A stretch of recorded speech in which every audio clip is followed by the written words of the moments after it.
இனிமையான நண்பர்களே, அன்புள்ளம் கொண்ட சொந்தங்களே, அனைவருக்கும் வணக்கம். பாட்டாளி மக்கள் கட்சியின் நிறுவன தலைவர் மருத்துவர் ஐயாவுடைய ஜீவாதார கொள்கை, அடிப்படை கொள்கை, தமிழகத்தில் இருக்கின்ற பிற்படுத்தப்பட்ட ஒடுக்கப்பட்ட மக்களின் பிறப்புரிமை ஜாதிவாரி கணக்கெடுப்பு. அந்த ஜாதிவாரி கணக்கெடுப்பிற்காக மருத்துவர் ஐயாவுடன் இணைந்த தமிழக வெற்றி கழகத்தின் தலைவர் நடிகர் விஜய், அதை பற்றித்தான் இந்த காணொளியில் சற்று விரிவாக காண இருக்கிறோம். மருத்துவர் ஐயாவால் உருவாக்கப்பட்ட பாட்டாளி மக்கள் கட்சி தொடர்ந்து ஒடுக்கப்பட்ட மற்றும் பிற்படுத்தப்பட்ட, மிகவும் பிற்படுத்தப்பட்ட மக்களுக்கான இடஒதுக்கீட்டிற்காக சமரசம் இல்லாமல் தொடர்ந்து போராடுகிறது. மருத்துவர் ஐயா அந்த போராட்டத்தை முன்னெடுத்து நடத்தி வருகிறார். மருத்துவர் ஐயாவுடைய சமூக நீதிக்கான போராட்டத்தை சமரசம் இல்லாமல் நடத்துவார். அதிலே வெற்றி கண்டு அந்த வெற்றி கனியை மருத்துவர் ஐயாவின் காலடியில் சமர்ப்பணம் செய்வார் என்று எதிர்பார்க்கப்பட்ட அன்புமணி அவர்கள் அவருடைய பதவி ஆசைக்காக, அவருடைய சுய லாபத்திற்காக, சுய நலத்திற்காக பாட்டாளி மக்கள் கட்சியை இரண்டாக உடைத்து மருத்துவர் ஐயாவிற்கு எதிராக பலரை பேச வைத்தார்.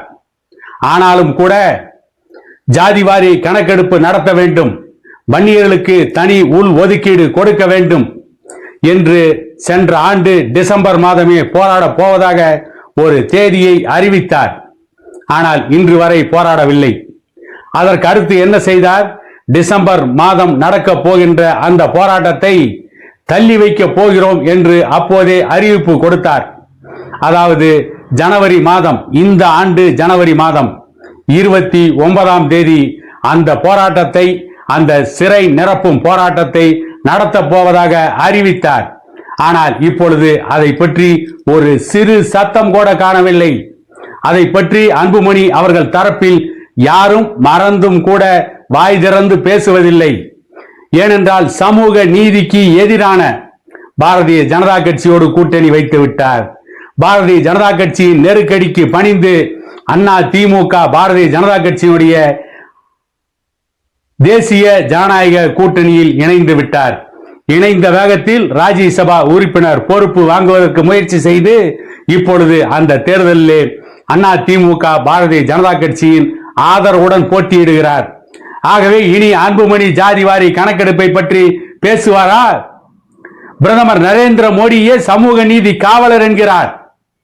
சமூக நீதிக்கும் பாரதிய ஜனதா கட்சிக்கும் எந்த சம்பந்தமும் இல்லை. சமூக நீதியை குழி தோண்டி புதைத்தது பாரதிய ஜனதா கட்சி. விபி சிங் அவர்கள் பிரதமராக இருக்கின்ற பொழுது மண்டல் கமிஷன் அறிக்கை பரிந்துரையை நிறைவேற்றினார். அதன் அடிப்படையில் மத்திய அரசின் வேலை வாய்ப்பில் இதர பிற்படுத்தப்பட்ட வகுப்பினருக்கு 27% இடஒதுக்கீட்டை விபி சிங் கொடுத்தார். விபி சிங்குடைய அந்த அரசாங்க உத்தரவை எதிர்த்து அன்றைக்கு பாரதிய ஜனதா கட்சியின் தலைவர் LK அத்வானி ரத யாத்திரையை வட இந்தியாவெங்கும் நடத்தினார். அது ஒரு ரத்த யாத்திரையாக நடந்தது. பிற்படுத்தப்பட்ட சமூகத்திற்கு கல்வியில் இடஒதுக்கீட்டை விபி சிங் அவர்கள் கொடுக்கவில்லை. அந்த இடஒதுக்கீட்டை அதற்கு பிறகு மருத்துவர் ஐயா பெற்றுக் கொடுத்தார். அதை பற்றிய வரலாற்றை இன்னொரு காணொலியில் விரிவாக தெரிவிக்கிறேன். விபி சிங் வேலைவாய்ப்பில் இதர பிற்படுத்தப்பட்ட வகுப்பினருக்கு 27% இடஒதுக்கீட்டை பொறுத்துக் கொள்ள முடியாத காங்கிரஸ் கட்சி அன்றைக்கு கல்லூரி மாணவர்களை திரட்டி அவர்களை வீதியிலே போராட வைத்தது. அந்த போராட்டத்திற்கு தலைமை தாங்கினார் அன்றைய காங்கிரஸ் கட்சியின் தலைவர் ராஜீவ்காந்தி. அத்வானி அவர்கள் விபி சிங் அறிவித்த அந்த இதர பிற்படுத்தப்பட்ட வகுப்பினருக்கான வேலைவாய்ப்பில் 27% இடஒதுக்கீட்டை எதிர்த்து ரத யாத்திரை நடத்தினார். அந்த இடஒதுக்கீட்டிற்கு எதிராக வட இந்தியாவெங்கும் போராட்டம் வெடித்தது.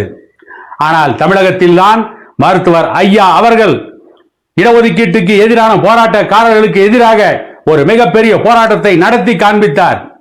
விபி சிங் அவர்களுக்கு உறுதியான ஆதரவை மருத்துவர் ஐயா மட்டும்தான் தமிழ்நாட்டில் தெரிவித்தார். அன்றைக்கு திமுகவும் தெரிவித்தது, அது வேறு விஷயம். அவர்கள் உள்ளபூர்வமாக தெரிவித்தார்களா என்றால் அது வேறு விஷயம். அதை பற்றி வேறொரு காணொளியில் பேசுவோம்.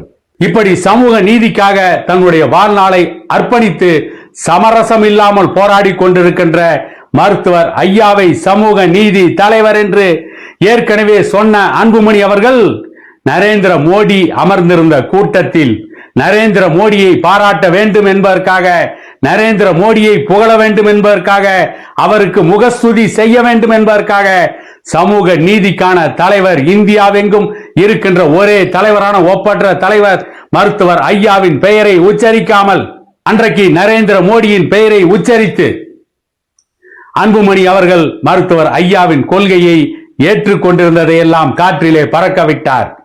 ஆனால் இன்றைக்கு நடிகர் விஜய் அவர்கள் வருகின்ற 12ஆம் தேதி, இந்த மார்ச் மாதம் 12ஆம் தேதி தமிழ்நாட்டில் இருக்கின்ற அத்தனை மாவட்டங்களிலும் ஜாதிவாரி கணக்கெடுப்பு நடத்த வேண்டி போராட போவதாக அறிவித்திருக்கிறார்.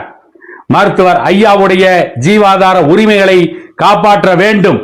அதே நேரத்தில் இதர பிற்படுத்தப்பட்ட வகுப்பினர், மிகவும் பிற்படுத்தப்பட்ட வகுப்பினர், ஒடுக்கப்பட்ட சமூகம் முன்னேறுவதற்காக, சமூக அரசியல் பொருளாதார விடுதலை வேண்டும் என்பதற்காக ஜீவாதார உரிமையாக இருக்கின்ற, இன்னும் சொல்ல போனால் பிற்படுத்தப்பட்ட, மிகவும் பிற்படுத்தப்பட்ட ஒடுக்கப்பட்ட மக்களின் பிறப்புரிமையான ஜாதிவாரி கணக்கெடுப்பை தொடர்ந்து வலியுறுத்தி போராடுகின்ற மருத்துவர் ஐயாவின் போராட்டத்திற்கு வலிமை சேர்க்கும் விதமாக விஜய் அறிவித்திருக்கின்ற இந்த ஜாதிவாரி இட ஒதுக்கீடு வேண்டும் என்று கேட்டு நடத்த போகின்ற அந்த போராட்டத்தை உள்ளபூர்வமாக வரவேற்கிறோம். இந்த கோரிக்கைக்காக மருத்துவர் ஐயாவுடன் நடிகர் விஜய் இணைந்ததை நாங்கள் வரவேற்கிறோம். நடிகர் விஜய் நடத்த போகின்ற இந்த சமூக நீதிக்கான போராட்டம் தொடர வேண்டும், தொடர்ந்து நடத்தப்பட வேண்டும்.